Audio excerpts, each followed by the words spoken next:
अस्सलाम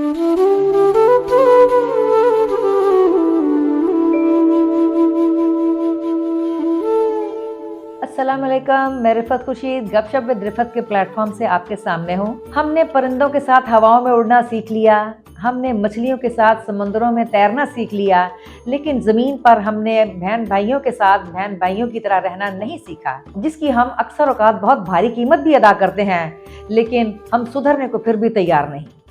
आज मैं आपसे अब्दुल रऊफ़ नामी एक इलेक्ट्रिशियन की ज़िंदगी के हालात व वाक़यात शेयर करूँगी, जिसने अपने घर और अपने बहन भाइयों के लिए बेपनाह कुर्बानियाँ दी। अब्दुल रऊफ़ एक कामयाब इलेक्ट्रिशियन है। वो 4 भाई और 2 बहनें हैं। अब्दुल रऊफ़ ने सारी ज़िंदगी अपनी दुकान बहुत कामयाबी से चलाई और उसकी दुकान पर हमेशा लगा हुआ रश देखकर ऐसे लगता जैसे यहाँ कोई मेला लगा हुआ है, जबकि थोड़े फासले पर ही उसके बाकी भाइयों का कारोबार इतना न चमका था। अब्दुल रऊफ़ ने सारी ज़िंदगी जो कमाई की वो हमेशा लाकर अपनी माँ बाप के हाथ पे रखी, जिसको इस्तेमाल करते हुए उसके वालिदैन ने आहिस्ता आहिस्ता उसके 3 भाइयों और 2 बहनों की बहुत बाइज़्ज़त तरीके से शादियां कर दी। उन तीनों भाइयों की नज़र हमेशा अपने छोटे भाई की दौलत पर होती। वो हमेशा यही चाहते हैं कि ये सारी ज़िंदगी काम करता रहे और घर का खर्चा चलाता रहे। वो घर के खर्चे के लिए कोई भी कंट्रीब्यूशन करने को खुश दिली से तैयार न हुआ करते थे। जब अब्दुल रऊफ़ की बारी आई तो उसने अपनी फूफी के यहाँ शादी की ख्वाहिश का इजहार किया, जिस पर तीनों भाइयों ने खामोशी से जाके अपनी फूफी को भड़काया ताकि वो रिश्ते से इनकार कर दे और उसकी बहुत किरदार कुशी की, जिसकी वजह से वो फूफी जो अब्दुल रऊफ़ के सदके बारी जाते हुए थकती ना थी, उसने साफ इनकार कर दिया और जल्दबाजी में अपनी इकलौती बेटी की शादी अपने देवर के बेटे से कर दी, जो 1 महीने के बाद ही तलाक पर जा पहुंची। इस सूरत हाल से दिल बर्दाश्ता होकर अब्दुल रऊफ़ ने अपनी खाला के यहाँ शादी के लिए आमादगी जाहिर की, जिस पर पहले वाला सिस्टम ही दोहराया गया। उसके भाइयों ने खाला को इतना भड़काया कि उसने भी रिश्ते से इनकार कर दिया और उन्हीं दिनों अब्दुल रऊफ़ की वालदा अपने खाले के हकीकी से भी जा मिली। अब्दुल रऊफ़ के भाइयों ने अब अब्दुल रऊफ़ से कहा कि यार देखो, हम तीनों तो शादीशुदा हैं और हमारी बहुत सारी मजबूरियां और जिम्मेदारियां हैं, जबकि हमारे पास कोई ऐसी खास सेविंग नहीं है। तुम चूंकि शादीशुदा नहीं हो तो यकीनन तुम्हारे पास कोई ना कोई सेविंग मौजूद है।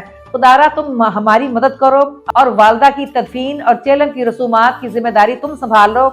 इस तरह हमारी इज्जत भी रह जाएगी और आहिस्ता आहिस्ता हम तुम्हारी शादी तक तुम्हारा ये उधार उतारने के लिए पैसे इकट्ठे कर लेंगे। सो ऐसा ही हुआ।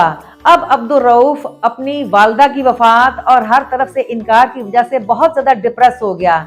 इस डिप्रेशन की वजह से वो दिन रात खोया खोया रहता और अपनी दुकान और अपने कारोबार की तरफ भी ज़्यादा तवज्जो ना देता कि इन्हीं दिनों उसके वालिद साहब की तबीयत बिगड़ी। चुनाचे उसने अपने बाप के दिल को बहलाने के लिए अपनी बाकी जमा पूंजी से अपने बाप को हज पे भेजने का इरादा किया।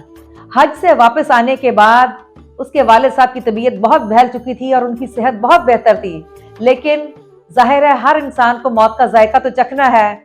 हज से वापसी के 3 महीने के बाद उसके वालिद भी अपने खालिक के हकीकी से जा मिले। अब तन्हाई और मायूसी से अब्दुल रहमान बेहद डिप्रेशन में चला गया। तन्हाई और बढ़ती हुई परेशानियों से परेशान होकर अब्दुल रऊफ़ ज़हनी सुकून हासिल करने के लिए एक बुजुर्ग के आस्ताने का सहारा लिया। अब वो सारा दिन वहाँ बैठा रहता और वहां पर से सुनने वाली गुफ्तगू आकर अपने बहन भाइयों और अपने अहले मोहल्ला के साथ डिस्कस करता है, जिसकी वजह से आहिस्ता आहिस्ता लोगों ने उसे पागल कहना शुरू कर दिया। इसी दौरान उसके दूसरे नंबर वाले भाई को अल्लाह ताला ने एक माजूर बेटी अता की। सबसे छोटे भाई को अल्लाह ताला ने एक बेटा अता किया, जिसको 3 महीने के बाद पोलियो हो गया, जबकि उसका बड़ा भाई आज अपनी शादी के 13-14 साल के बाद भी औलाद से महरूम है। इस सारी सूरत हाल के बावजूद अब्दुल रऊफ़ ने कभी अपने बहन भाइयों के बारे में बुरा नहीं सोचा, जबकि वो हमेशा उसे इस्तेमाल ही करते रहते हैं। वालिदैन की वफात के बाद वो 5 मरले का घर 4 भाइयों में तकसीम हो गया।